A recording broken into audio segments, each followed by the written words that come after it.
नमस्कार।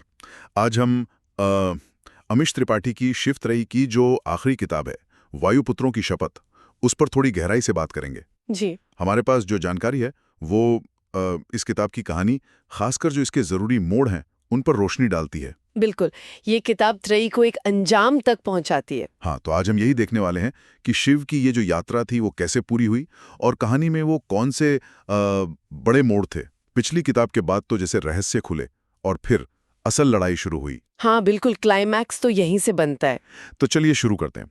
सबसे पहले तो कहानी का जो मुख्य संघर्ष है, शिव का ये पहचानना कि असली दुश्मन, असली बुराई, वो सोमरस है। हाँ, ये अपने आप में बहुत बड़ी बात थी। मतलब सोमरस, जिसे हम हमेशा अमृत मानते आए हैं। वही तो, जीवन देने वाला। जी, और यहाँ उसे ही धरती को बीमार करने वाला, विकृतियां लाने वाला, बुराई का स्रोत बताया गया है। ये हमारी जो पारंपरिक सोच है, उसे एकदम चुनौती देता है। सही का। और यहीं से शिव का वो संकल्प शुरू होता है कि इसे खत्म करना है। बिल्कुल। और इस लड़ाई में, जैसा आपने कहा, समीकरण बदलते हैं। हाँ। नागा, जो पहले दुश्मन थे, हाँ। वो शिव के साथ आ जाते हैं। और फिर एंट्री होती है वायुपुत्रों की। ये कौन थे वायुपुत्र? हाँ, वायुपुत्र मतलब एक बहुत ही प्राचीन, बड़ा रहस्यमयी कबीला। कहते हैं भगवान रुद्र के अनुयायी थे। अच्छा। हवाओं पर नियंत्रण रखते थे, बहुत शक्तिशाली। और उनके पास न सिर्फ पुराना ज्ञान था, बल्कि वो विनाशक हथियार भी थे। ओह। और यही लोग शिव को वो अस्त्र देते हैं, पाशुपतास्त्र। पाशुपतास्त्र, हाँ, किताब का नाम भी इसी पर है। हाँ। तो ये बहुत अहम मोड़ रहा होगा। बहुत ज्यादा। इसने शिव की लड़ाई में शक्ति का जो संतुलन था, वो एक तरह से बदल दिया। उन्हें एक बहुत बड़ी ताकत मिल गई। लेकिन एक सवाल मन में आता है, ये वायुपुत्रों का अचानक आना, हाँ, इतनी बड़ी शक्ति देना, कहीं एक कहानी को थोड़ा आसान बनाने जैसा तो नहीं लगा? जैसे प्रॉब्लम सॉल्व करने कोई बाहर से आ गया। ये सवाल जायज है। देखिए, कहानी का जो स्केल है, जहाँ देवता हैं, महाविनाशक शक्तियां हैं, हाँ, वो तो है। उस लिहाज से वायुपुत्रों का आना कहानी की भव्यता को और बढ़ाता है। वो शिव की यात्रा को सिर्फ एक इंसानी संघर्ष नहीं रहने देते, उसे एक दैवीय स्तर पर ले जाते हैं। दिखाता है कि पुरानी शक्तियां भी इसमें शामिल है। सही कहा, ये नजरिया भी ठीक है। और इस महायुद्ध के बीच कहानी शिव और पार्वती के जो निजी दुख दर्द हैं, उन्हें भी नहीं भूलती, है ना?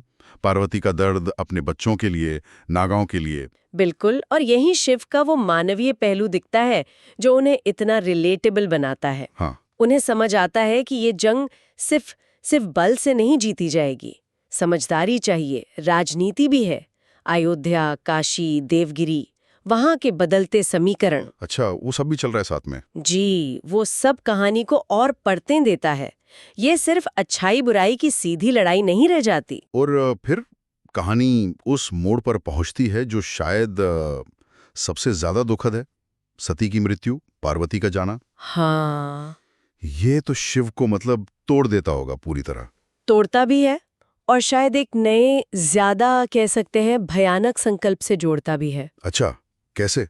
देखिए, ये उनके किरदार के लिए एक निर्णायक मोड़ है। पार्वती की मृत्यु के बाद ये लड़ाई उनके लिए सिर्फ धर्म या कर्तव्य नहीं रह जाती, ये बहुत बहुत पर्सनल हो जाती है। उनका गुस्सा, उनका दृढ़ निश्चय, वो एक ऐसी आग बन जाता है जो उन्हें सीधे आखिरी टकराव तक ले जाता है। अब कोई वापस नहीं। समझ गया। और वो आखिरी टकराव, पाशुपतास्त्र का इस्तेमाल, ये फैसला लेना आसान नहीं रहा होगा शिव के लिए। बिल्कुल नहीं।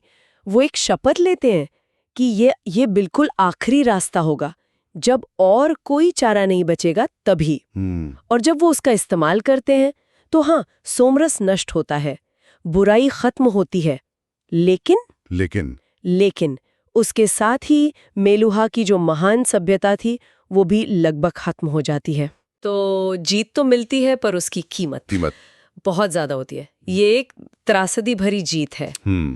तो अगर हम इस पूरी कहानी को समेटें, तो क्या मुख्य बातें निकलती हैं?